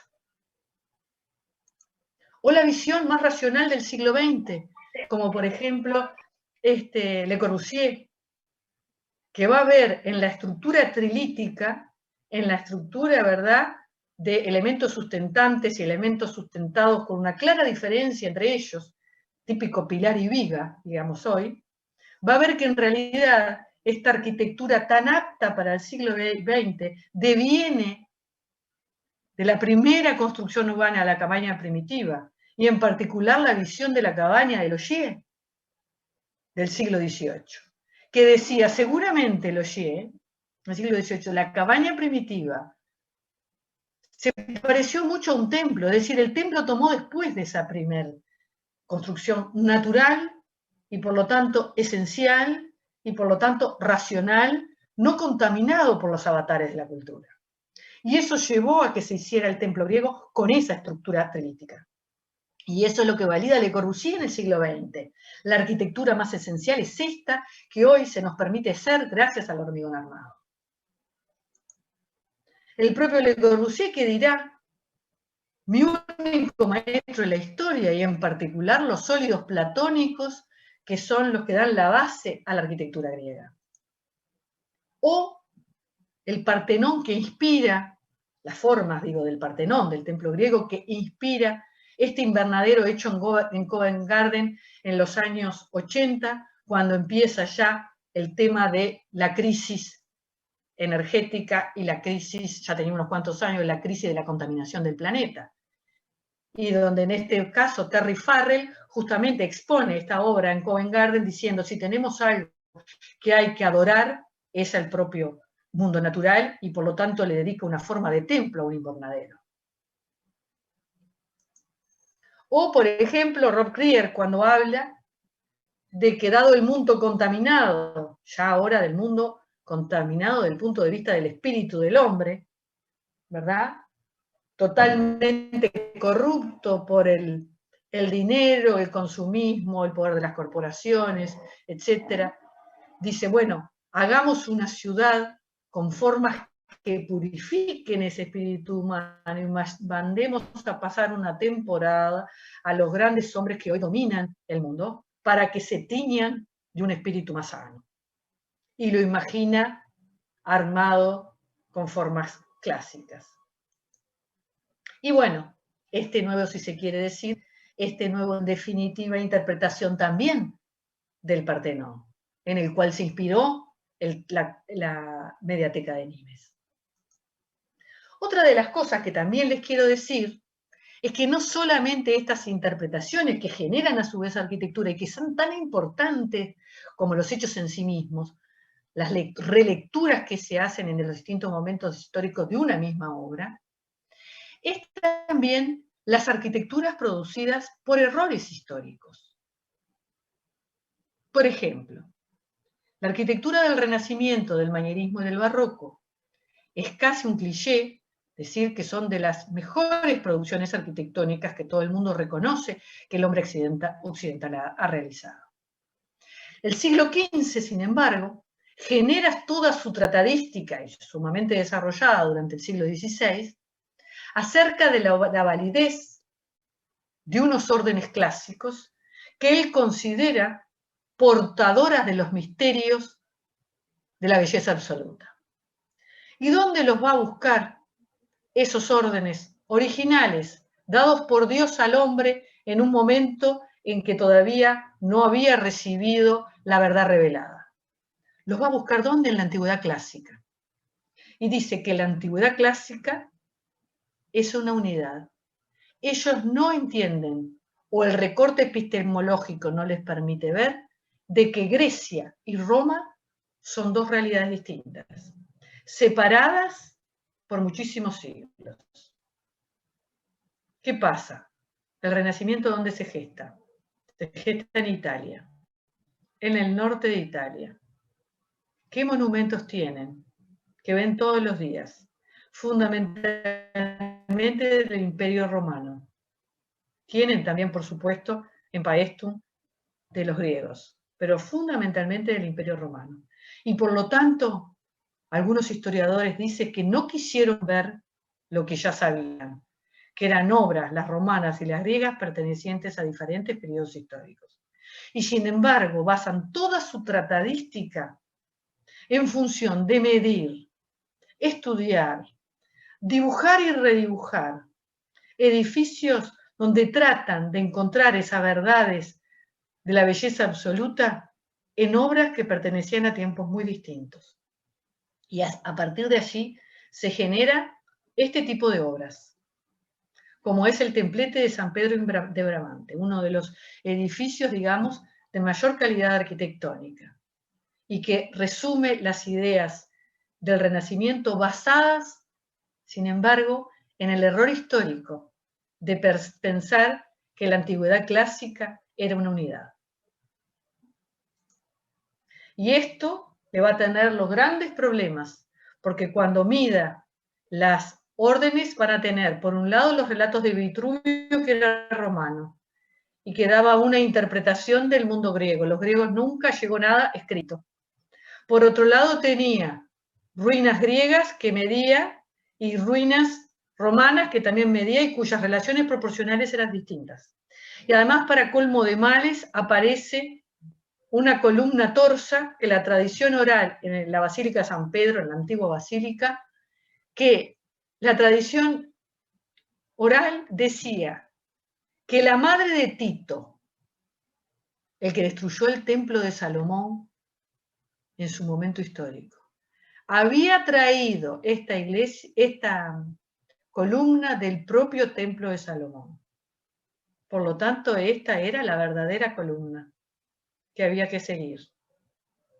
Pero por otro lado, en el siglo XVII, resulta que le mandan estudiar a dos monjes, Prado y Villalpando, las escrituras, en particular los libros de Ezequiel, para leer cómo había sido mandado a hacer el templo de Salomón. Y allí está descrito. Y entre ellos está supuestamente un orden que ellos interpretan que tiene que ser así. Y ahí empieza a complejizarse todo, y ya estamos en la mitad del siglo XVII y toda la crisis que se avecina, de la certeza de que los órdenes son portadoras de esa belleza absoluta. Y empieza la libertad, ¿verdad?, con la que se va a abrir el siglo XVIII a la hora de proyectar. Otro de los componentes que también hace a estas interpretaciones históricas. ¿Vieron lo que estamos viendo, no? La obra hecha en su momento, la obra y las interpretaciones que adquiere después y cómo se hace arquitectura y son base para nuevos proyectos arquitectónicos. Los errores históricos que generan nuevas arquitecturas y también las arquitecturas míticas. Aquellas arquitecturas que nunca se vieron, que están en los relatos, que están en las tradiciones orales, que están en la imaginería popular y que tienen tanto peso. Por ejemplo, hablaba yo recién del Templo de Salomón. El Templo de Salomón está perfectamente descrito en la Biblia, es rectangular. Sin embargo, toda la Edad Media no hizo caso de eso, imaginaba una estructura circular porque las peregrinaciones que se hacían a Tierra Santa en ese momento se topaban en lo que era la antigua explanada del templo con la Mezquita de la Roca, obra del siglo VII después de Cristo, que tenía una estructura circular. Y ellos lo veían como una obra maravillosa. Realmente para la época era una obra como con tecnología de punta y además con una cúpula dorada. Por lo tanto, además se une con un relato de la Biblia que dice que la ciudad santa, cuando baja a la tierra, era esférica y cuando baja a la tierra se hace cuadrada.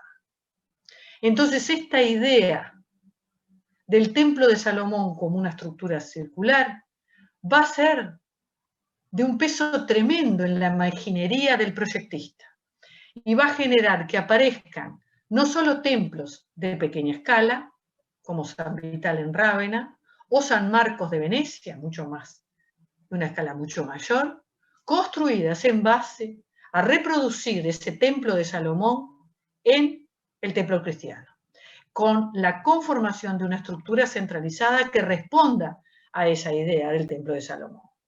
Y en las representaciones, por supuesto siempre simbólicas de la Edad Media, la ciudad la vamos a ver infinitas veces representada en forma circular, pero además donde su iglesia, la catedral, va a estar representada con una estructura circular, aunque no la tenga. Y el Renacimiento, que buscará la concreción de la forma, le va a venir ideal no leer de que el templo de Salomón es rectangular. Le va a venir divino afirmar más la idea de que el templo de Salomón tiene que haber sido circular porque viene perfecto con la idea de la belleza de las formas platónicas, la esfera y el cubo. Y así lo van a ver en esta representación totalmente renacentista por lo que estuvimos hablando. ¿Sí?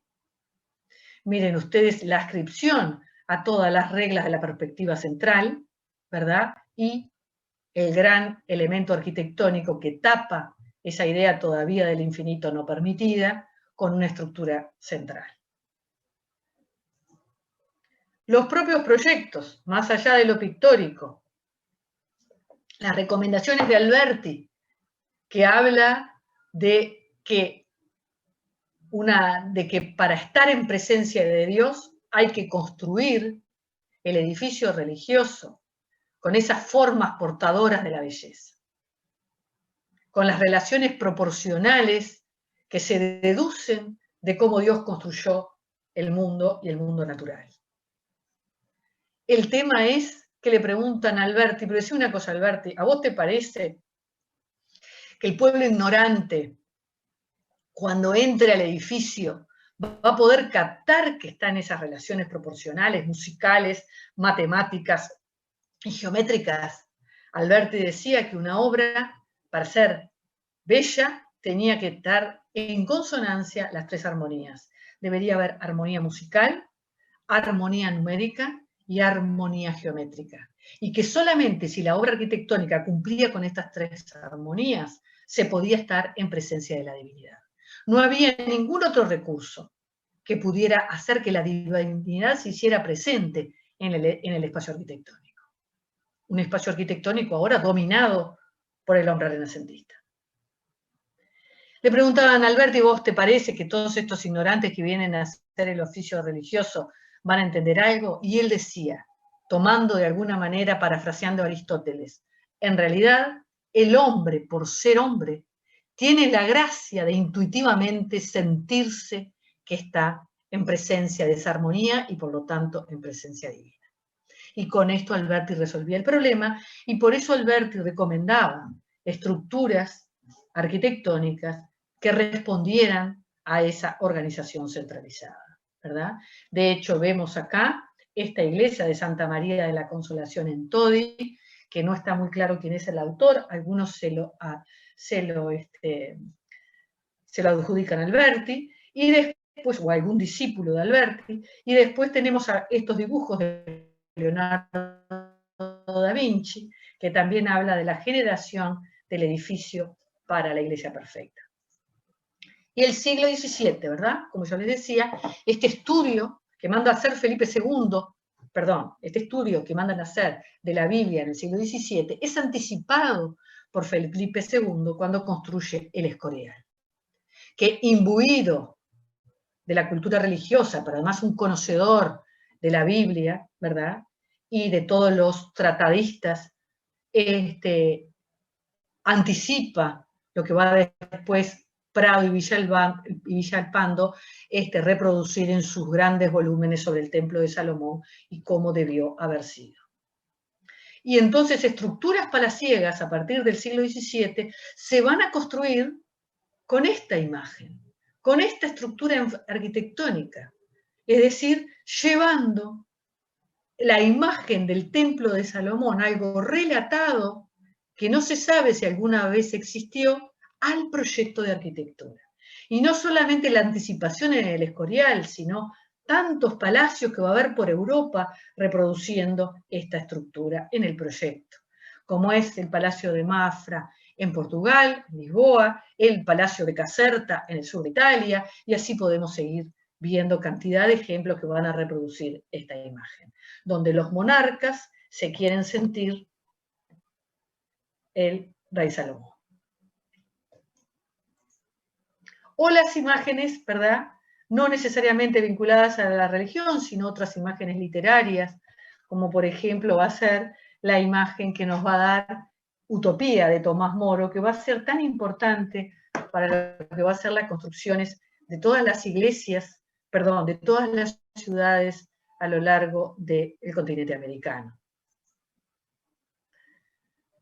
Las arquitecturas dibujadas lo fueron en el pasado y lo van a hacer más adelante, ¿verdad?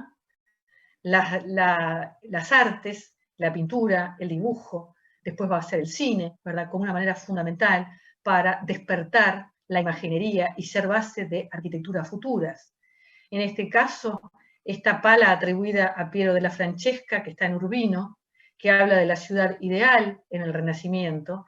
Miren ustedes años después la reproducción que va a tener en lo que vimos recién del templete de San Pedro y Montorio de Bramante, ¿verdad? La idea de los volúmenes cúbicos acabados en sí mismos, dando esta imagen además guiadas por una perspectiva central, donde hay un método geométrico y numérico que domina el espacio y muestra el poder del hombre del siglo XV en el armado de su arquitectura y en el armado de la ciudad, sobre todo en el dominio espacial que hace de ello. O lo que va a hacer, ¿verdad? Vamos a dar un salto, pasemos al siglo XX. Fíjense en ustedes estos dibujos de Santelía, ¿sí? Cómo adelantan la arquitectura del futuro, ¿no? La arquitectura que vemos hoy materializada y que en ese momento prácticamente no era posible. Tenemos a Santelía, pero tenés dentro de los futuristas, pero también tenemos a los constructivistas rusos, ¿no? Como este edificio que se parece tanto a las obras de Foster en Hong Kong, ¿sí? O lo que va a ser posteriormente el cine, ¿verdad? Como un elemento fundamental también para el futuro. Esto estoy mostrando Metrópolis de Fritz Lang, ¿verdad? En las primeras décadas del siglo XX, y miren ustedes la imagen, que después la vamos a ver en tantas ciudades, o este ícono también del mundo del cine como es Blade Runner, y su parentesco con lo que es las imágenes actuales de las ciudades de Oriente. Bueno, chicos, esta es la complejidad en la que nos vamos a meter. Estos son todos los elementos que influyen en la definición y en la aproximación al estudio de las obras que tenemos. Nosotros nos interesa ver cuáles son las razones que llevaron al proyectista a hacer las cosas de la manera que les hicieron, cuáles son sus motivaciones, muchas conscientes y otras inconscientes. Ahí va a mediar la interpretación y nos vamos a tener que guiar por los autores que nosotros les dejamos para que ustedes puedan aproximarse a ellas. Dejo este espacio para consultas. Yo lamentablemente veo que tengo 73 en el chat consultas. Quisiera que me las hicieran, si algunas ya no fueron contestadas por otros docentes, que ustedes me las hicieran ahora. Creo que la mayoría no son consultas, profe. Ah, bueno. Profe, ¿Alguien quedan dudas? Hablé muchas cosas. Yo lo único que quiero es que ustedes puntualicen y vean lo que está en juego en este curso.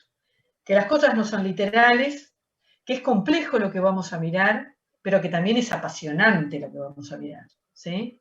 Y es apasionante lo que van a aprender para después, no para que quede en un rincón, esta fue la materia de historia. No, para que lo internalicen y formen parte de su ser proyectual. Esta es la idea del curso, ¿sí? De que formen parte de las herramientas que ustedes tienen en el proyecto, de lo peligrosos que son, además, porque las obras de arquitectura no se desechan inmediatamente, pero sobre todo lo rico que es el acto de proyecto y la importancia que tiene el conocimiento de las obras de arquitectura, ¿sí? ¿Dudas?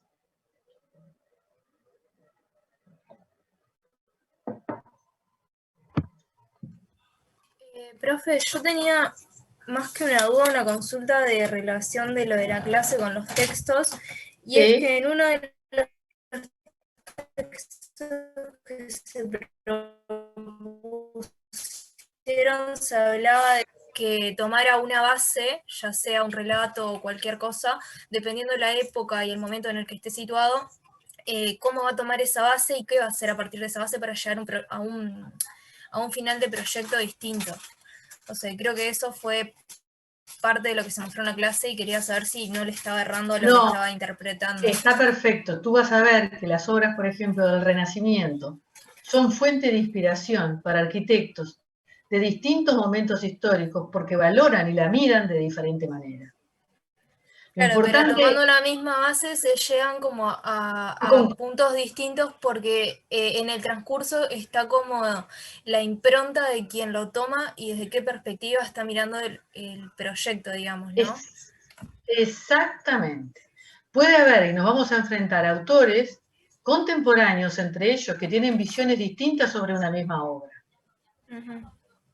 ¿Sí? Sí, bárbaro. Yo lo marqué, por ejemplo, en forma epocal, es decir, cómo puede mirar, por ejemplo, el siglo XX, la Biblioteca Nacional de la Brust, que es una biblioteca hecha en hierro y vidrio, con cáscaras, pero neoclásica, van a valorar los supuestos avances en el hierro y el vidrio, ¿no? Y la maravilla de su estructura constructiva. Sin embargo, hoy vamos a hablar de todos los significados simbólicos que hay adjuntos a esa estructura, todo el mensaje exterior de esa, ¿no? Valorando justamente ese neoclásico. Pero también dentro de los propios autores va a haber miradas diferentes.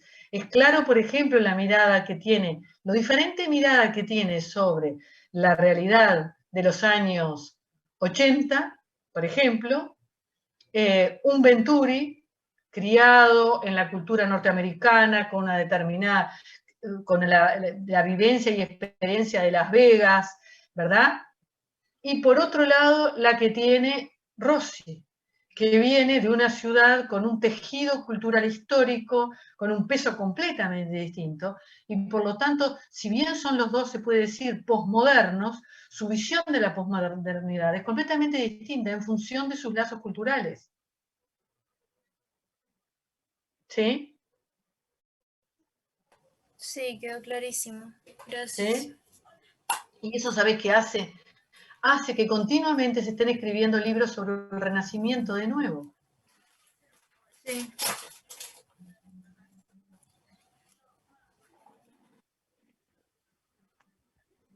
¿Alguna otra duda?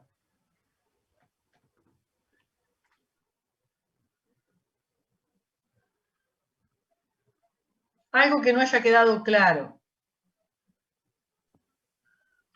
Yo tengo una duda en una de las obras que mostraste. Decime. En la de donde aparece Jesús. Sí. Los de arriba, los ángeles. ¿Cuál de Los ellas? ángeles están volando. ¿No son arcángeles? ¿Y los bajos son ángeles?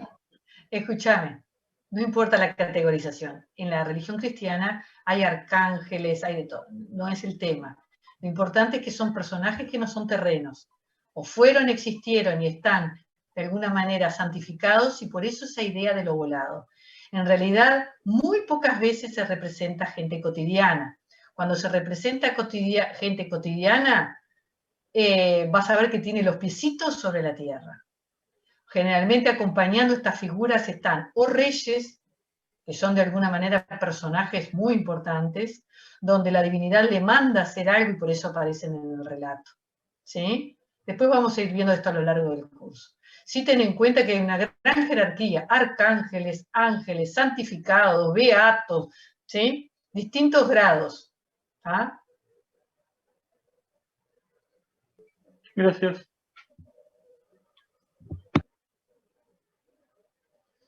Chicos, las clases las vamos a estructurar así. No queremos hacer 3 horas porque es demasiado vía Zoom.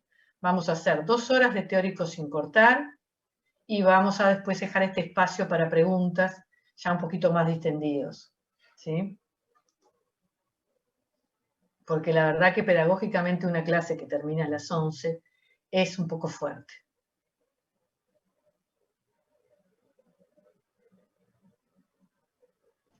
¿Ya termina acá la clase? Estoy esperando si tienen dudas. Dejamos siempre este espacio para terminar, pero les digo que este va a ser el método. Vamos a trabajar de forma intensa, de 8 de la noche, que vamos a empezar en hora. Hoy tuvimos unas pequeñas dificultades, pero ya esto se va solucionando. Y vamos a hacer sin cortes hasta las 10, y después vamos a dejar para preguntas. ¿Sí? Por supuesto, cualquier interrupción en el medio que quieran, pero le digo, para que en lo posible, vamos a tratar de terminar a las 10, salvo que la temática teórica sea muy extensa, pero en lo posible vamos a tratar de terminar 10, 10 y media, y después dejar espacio para preguntas. ¿Sí? Yo quería hacer una consulta. Sí. Como el método de estudio para adoptar para que resulte mejor, con toda la información que vos nos brindás,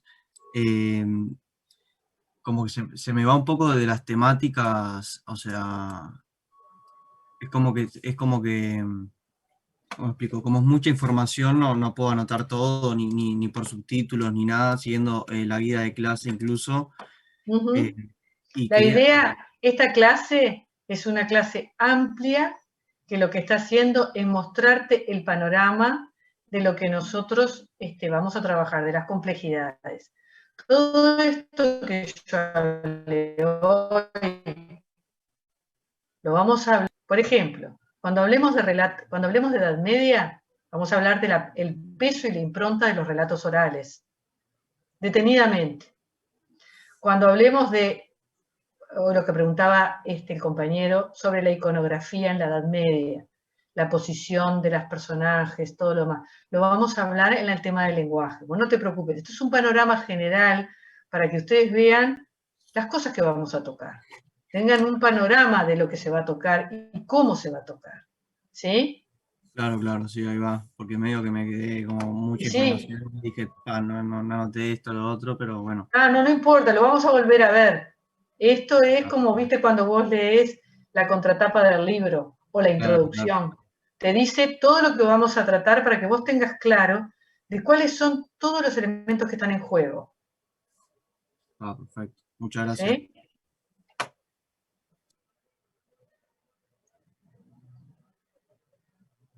Lo que más me interesa es que les haya entusiasmado todos los elementos que están en juego, ¿no? Lo rico que es hacer arquitectura, la suerte que tenemos de ser arquitectos, pero también el problema en que nos metimos, ¿no?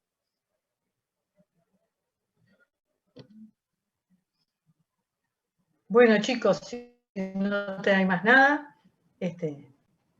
dejamos por aquí.